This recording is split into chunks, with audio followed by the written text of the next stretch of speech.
Hello everyone, welcome to our YouTube channel Diksha's learning lab और मैं हूं आपकी फोरेंसिक एजुकेटर दीक्षा शर्मा। आज की वीडियो में हम फोरेंसिक साइंस दिसंबर 2023 का previous year question paper discussion शुरू कर रहे हैं क्वेश्चन नंबर 61 से। मैंने क्वेश्चन नंबर 60 तक पेपर 2 का जो क्वेश्चन नंबर 60 है सारा का सारा क्वेश्चन डिस्कशन कर लिया है। अगर आपने वो वीडियोस नहीं देखी है तो आप प्लेलिस्ट में जाके वो सारी की सारी वीडियोस देख सकते हैं। बहुत ही डिटेल्ड डिस्कशन है सारे के सारे कॉन्सेप्ट्स के एंड क्वेश्चंस के, जो कि आपके अपकमिंग यूजीसी नेट एग्जामिनेशन में आपको हेल्प करने वाले हैं। इसके अलावा अगर आप नेक्स्ट अपकमिंग साइकिल का एग्जाम देने वाले हैं यूजीसी नेट फॉरेंसिक साइंस में, तो आप हमारी क्लासेस ज्वाइन करना बिल्कुल भी मत भूलिएगा। आपको हमारी क्लासेस में मिलेंगे recorded video lectures, PDF notes. अगर आप हमारे पीडीएफ नोट्स फॉलो करेंगे तो आपको कोई भी और अदर मटेरियल फॉलो करने की ज़रूरत नहीं है except your handwritten notes. अगर आपने वो बनाए हैं तो या आप वो बना सकते हैं। इसके अलावा आपको यूनिट टेस्ट मिल जाएंगे, मॉक टेस्ट मिल जाएंगे, प्रीवियस ईयर क्वेश्चन पेपर मिल जाएंगे, जिससे आपका जो कंप्लीट प्रिपरेशन है बहुत अच्छे से होने वाला है। एंड आपको पेपर 1 कॉम्प्लीमेंट्री मिलने वाला है। जैसे कि आपको पता है कि यूजीसी नेट पेपर 1 पेपर 2 दो पेपर कंसिस्ट करता है, तो जो पेपर 1 का कंटेंट है आपको फ्री मिलेगा हमारे paper 2 UGC NET forensic science के कोर्स में। So do not forget to join our course and start your preparation with us. Okay, so let's start with question number 61. If the primary classification of an individual is 9/3, यहाँ पे किस चीज़ की classification की बात हो रही है?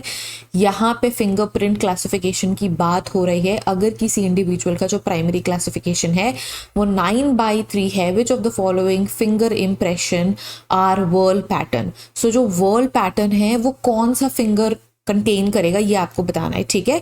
सो सपोज करो कि किसी का 9/3 क्या है, इंडिविजुअल का प्राइमरी क्लासिफिकेशन है। 9/3 अगर प्राइमरी क्लासिफिकेशन है तो कौन सी फिंगर में वोल पैटर्न आएगा।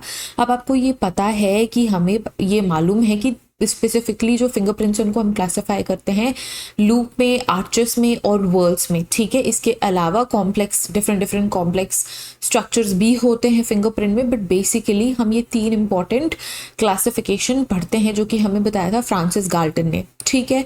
सो वॉल पैटर्न को ही हम क्या देते हैं, नंबरिंग देते हैं, मार्क्स देते हैं, है ना। तो अगर 9/3 है तो right middle finger, right index finger, left index finger या लेफ्ट मिडिल फिंगर किस में आपके वॉल पैटर्न होंगे ये आपको बताना है, ठीक है। यहाँ पे कॉम्बिनेशन है A&B, B&C, C&D and A&D only. तो इसका करेक्ट ऑप्शन क्या है? इसका करेक्ट ऑप्शन है B&C ओनली, ठीक है, B&C ओनली। सो राइट रिंग फिंगर में एंड लेफ्ट इंडेक्स फिंगर में उस इंडिविजुअल के पास वर्ल पैटर्न होने वाला है, ठीक है। एक्सप्लेनेशन देख लेते हैं। जो फिंगरप्रिंट क्लासिफिकेशन सिस्टम है जिसे हम कहते हैं प्राइमरी क्लासिफिकेशन, ये क्या करता है, based on the whorl pattern presence specific fingers में नंबरिंग देने का काम करता है, ठीक है ना। Now the right index and right middle fingers contribute to the numerator 9 and left thumb and left index contribute to the denominator 3, 9/3. That means 9 plus 8 plus 0 plus 0 plus 1 plus 0 and denominator में क्या आएगा, 3 plus 2 plus 0 plus 0 plus 1 plus 0. The whole pattern should be in the right ring finger and left index finger. इसी वजह से option B and C is the correct option for this question. तभी ही जाके 9/3 जैसा ratio आने वाला है, नहीं तो नहीं आएगा, ठीक है। Next let's move to the next question. Question number 62. Which of the following ascertains to kill off? Next question number 62. Which of the following ascertain the skill of execution and movement of the pen? ठीक है, skill of execution and movement of the pen. So rhythmic and jerky pattern of writing, type of writing instrument, the speed of execution, the surface on which the signature is executed. तो यहाँ पे कुछ combination of answers है जिसमें से option A and C only is the correct. A and C is the correct, ठीक है। सो यहाँ पे क्या पूछ रहा है कि कौन से ऐसे फैक्टर्स हैं जो ये असरटेन करता है कि क्या है स्किल ऑफ एग्जीक्यूशन और मूवमेंट ऑफ पेन कैसा हो रहा है। सो जो रिदमिक और जर्की पैटर्न होता है राइटिंग का वो ये असरटेन करता है, और किस स्पीड में एग्जीक्यूशन करी जा रही है ये असरटेन करता है skill of execution and movement of pen, ठीक है। So the rhythmic and jerky pattern of writing and speed of execution are directly related to the skill of execution and movement of the pen, the type of writing instrument and surface on which the signature is executed affect the appearance. क्या करता है ये, appearance को affect करता है but skill को affect नहीं करता। इसी वजह से ये जो दो ऑप्शन है हमने एक्सक्लूड कर दिए। अगर आपसे पूछा जाता कि अपीयरेंस को कौन अफेक्ट करता है, तब आप ये दोनों ऑप्शन सेलेक्ट करते, ठीक है। Let's move next question number 63. Which of the following aspects of organizational IT security are correct? So facility security, application security, human security, information security and network security. तो इसका correct option है application security, information security and network security. ये सारे के सारे बहुत important और key aspects हैं आपके organizational IT security के लिए। जो बाकी rest of the options है that are not relevant according to the question. इसी वजह से application security, information security and network security are really very important and are the correct option. Okay, next question number 64. What kind of investigative information can be obtained from the laboratory analysis of explosive devices? किस तरीके के investigative information आप derive कर सकते हो, obtain कर सकते हो अपने लेबोरेटरी एनालिसिस से आपके एक्सप्लोजिव डिवाइसेस के थ्रू, ठीक है। So the sophistication level of bomb maker, is the bomb completely used by the organized crime groups? The source from the design concept of the device, evidentiary weight and subsequent judicial proceedings determine the owner of the property. तो इसका correct answer क्या है, क्या क्या आप पता लगा सकते हो आपके लैब एनालिसिस से। हम यहाँ पे बात कर रहे हैं लैब एनालिसिस की, ठीक है। सो आप लैब एनालिसिस से क्या क्या पता कर सकते हो, sophistication level of the bomb maker, कि उसको कितनी नॉलेज है बॉम्ब बनाने की, ठीक है। Indicate the bomb is commonly use by the organised crime groups. कभी कभी क्या होता है कि कोई ऑर्गेनाइज्ड क्राइम ग्रुप्स हैं, उनकी एक टीम होती है बॉम्ब बनाने वाली, वही टीम बॉम्ब्स बना के देती है, तो एक जैसे ही बॉम्ब्स बनाएगी, है ना। तो जब आप लैब एनालिसिस करते हो आपके एक्सप्लोजिव डिवाइस की, तब आपको ये पता चलता है कि क्या सोफिस्टिकेशन लेवल है उस बॉम्ब मेकर का। कोई अगर ऑर्गेनाइजेशन, कोई पर्टिकुलर ऑर्गेनाइजेशन है जो कि इस तरीके के बॉम्ब्स बना रही है, उसके बारे में आपको पता चलता है। And source for the design concept of the device, ये तीन ऐसे फैक्टर्स हैं जो आपको लैब एनालिसिस के थ्रू पता लगता है। And that's why option A, B and C are the correct option, ठीक है। क्या क्या, sophistication level of bomb maker, organised crime groups and design concept of the particular bomb device, ठीक। Let's move to the next question number 65. From which of the following precursors methylamphetamines are synthesized? कौन कौन से ऐसे precursors हैं जिनके through हम methyl amphetamine को क्या कर सकते हैं, सिंथेसाइज कर सकते हैं, ठीक है, क्रिएट कर सकते हैं। तो यहाँ पे कुछ ऑप्शंस है जिसमें से कुछ कॉम्बिनेशन ऑफ ऑप्शंस करेक्ट होंगे, जिसके थ्रू आप मिथाइल एम्फेटामीन जो कि एक हाइलोजिनोजेनिक ड्रग है वो सिंथेसाइज कर सकते हो, क्रिएट कर सकते हो। जब सिंथेसाइजेशन की बात आती है मतलब आप उसको लेबोरेटरी सेटिंग में क्रिएट कर रहे हो। And option 4 is the correct option, that is A, B and D only, ठीक है। जो मिथाइल एम्फेटामीन है, जैसे हम मेथ एम्फेटामीन कहते हैं, these type of drugs are commonly synthesised from I ephedrine, D pseudoephedrine and phenyl 2 propane, जिसको हम P2P भी कहते हैं। ये ऐसे केमिकल्स हैं जिसके थ्रू आप मेथ एम्फेटामीन सिंथेसाइज कर सकते हो, क्रिएट कर सकते हो इनके कॉम्बिनेशंस के through. Okay, next question number 66 जो कि match the following type of question है, ठीक है। तो यहाँ पे क्या इंस्टीट्यूशन, आई थिंक ये कोई मिस्टेक की वजह से लिखा हुआ, और ईयर ऑफ एस्टैब्लिशमेंट, तो इसको हम स्ट्राइक कर देते हैं। देखो यहाँ पे कुछ इंपॉर्टेंट कॉन्सेप्ट्स दिए हुए हैं और इस जो टेबल है इसमें आपको उनसे रिलेटेड इंफॉर्मेशन है, जैसे कि Snell's law, magnification, Beer Lambert law and numerical aperture, ठीक है। सो स्नेल्स लॉ किससे एसोसिएटेड है, देखो स्नेल्स लॉ आपके refraction, reflection type of phenomena से एसोसिएटेड है। एंड इसी वजह से जो स्नेल्स लॉ है ये ऑप्शन 3 के साथ जाएगा, क्योंकि refractive index angle of incidence of light and angle of reflection के बीच ये कॉम्बिनेशन बिठाता है। And this is the correct formula for Snell's law, ठीक है, तो इसी वजह से ए के साथ 3, सो वो इस ऑप्शन में है, ए के साथ मैच 3 कर रहा है। नेक्स्ट हम बात करेंगे बियर लैम्बर्ट लॉ की। तो बियर और लैम्बर्ट लॉ क्या कहती है, किससे एसोसिएटेड है, आपके अब्जॉर्प्शन से, लाइट के अब्जॉर्प्शन से एसोसिएटेड है। देखो बियर का लॉ अलग था, लैम्बर्ट का लॉ अलग था, उसको कंबाइन करके बियर्स लैम्बर्ट लॉ बनता है। और ये जो लॉ है बेसिकली आपके स्पेक्ट्रोस्कोपिक मेथड में लगता है। एंड यहाँ पे देखो ऑप्शन 4 के साथ ये जाएगा कि अब्जॉर्प्शन से एसोसिएटेड है, मोलर अब्जॉर्बिटी, कॉन्सेंट्रेशन, पाथ लेंथ। अब देखो ये जो बियर लैम्बर्ट लॉ है, ये फैक्टर्स कौन कौन से फैक्टर्स अफेक्ट करते हैं, सबसे ज्यादा इंपॉर्टेंट तो आपका पाथ लेंथ है।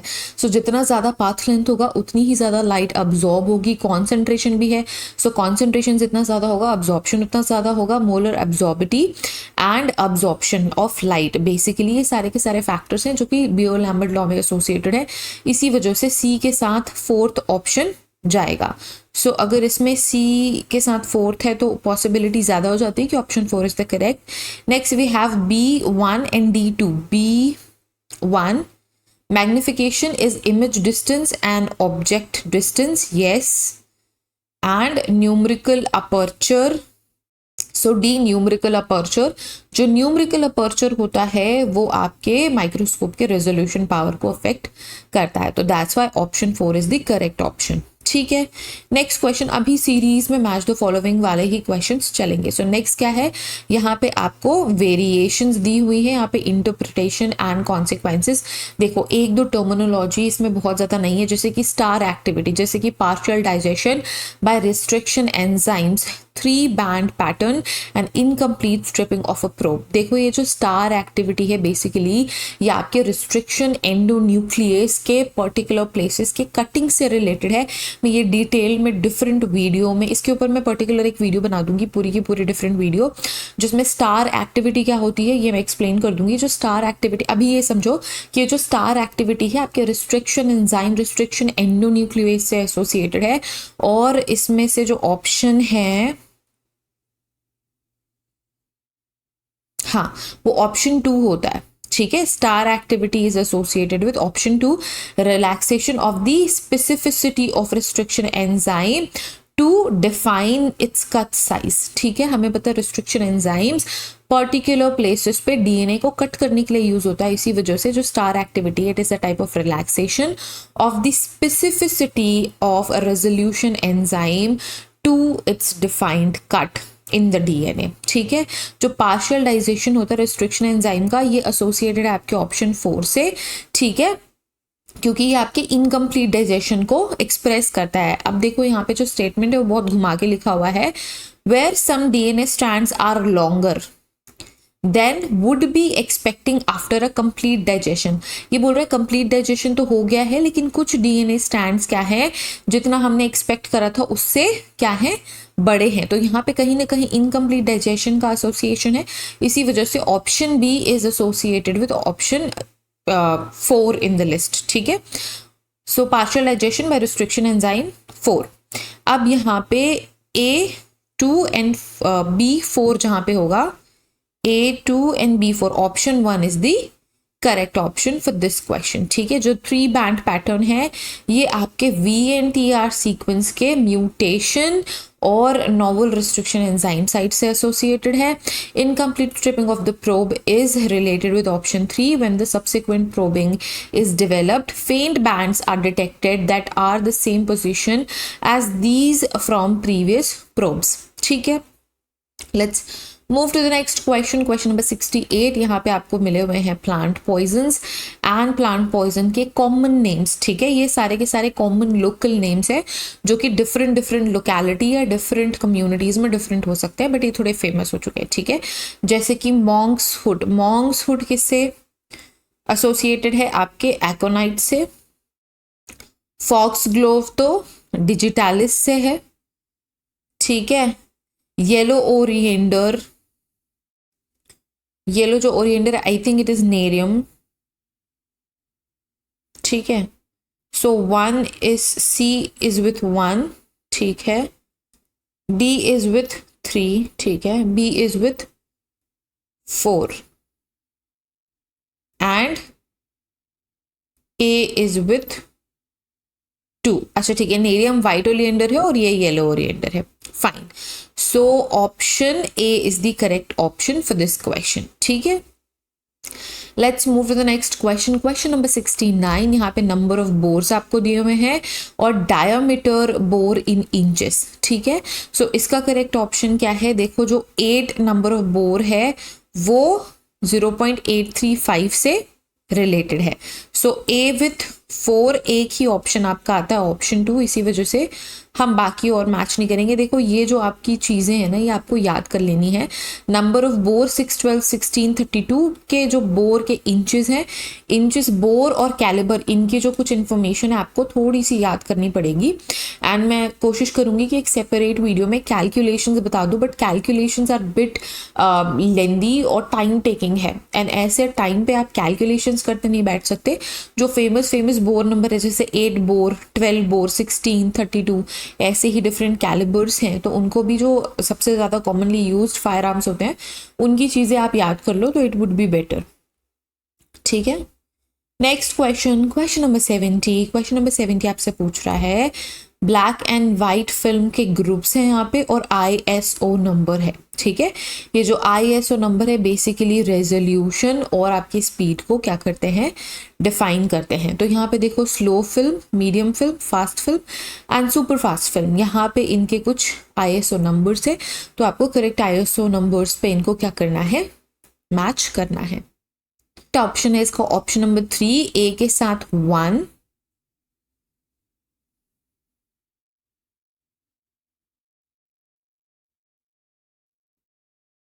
बी के साथ 2, सी के साथ 3 एंड डी के साथ 4। ये ऑलरेडी करेक्टली मैच्ड है। Okay, so next question is question number 71, जो कि हम नेक्स्ट वीडियो में डिस्कस करेंगे। हम हर एक वीडियो में 10-10 क्वेश्चन का डिस्कशन कर रहे हैं। ओके, सो हमने ऑलरेडी आई बटन पे क्लिक करके आप डायरेक्टली प्लेलिस्ट पे जा सकते हैं। तो अगर आपने प्रीवियस वीडियोस नहीं देखी हैं, सो वो सारी वीडियोस जरूर से देख लेना।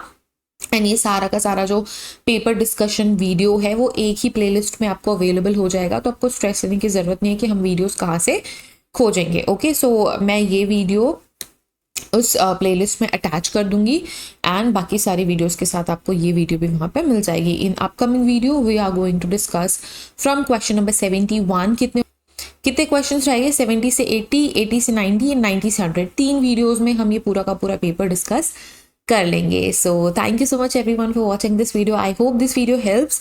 अगर इस वीडियो ने आपकी हेल्प करी है सो इस वीडियो को लाइक करना बिल्कुल मत भूलिएगा। अपने दोस्तों के साथ इस वीडियो को शेयर कीजिए। एंड अगर अभी तक आपने हमारा चैनल सब्सक्राइब नहीं करा है so it's a very very very bad thing. हमारा चैनल सबसे पहले सब्सक्राइब कर लीजिए, क्योंकि फोरेंसिक साइंस के स्पेस में सारे एक्सक्लूसिव लेक्चर्स और सारी एक्सक्लूसिव इन्फॉर्मेशन सबसे पहले मिलती है आपको हमारे चैनल से। So do not forget to subscribe our channel. So if you want to prepare for UGC NET, do join our classes. Link आपको डिस्क्रिप्शन में मिल जाएगी। ऐप की लिंक डिस्क्रिप्शन में है, कोर्स की लिंक डिस्क्रिप्शन में है। अगर आप हमसे बात करना चाहते हैं तो आप हमें व्हाट्सएप सपोर्ट नंबर पे मैसेज कर सकते हैं। Thank you so much. See you all in the next lecture. Bye bye.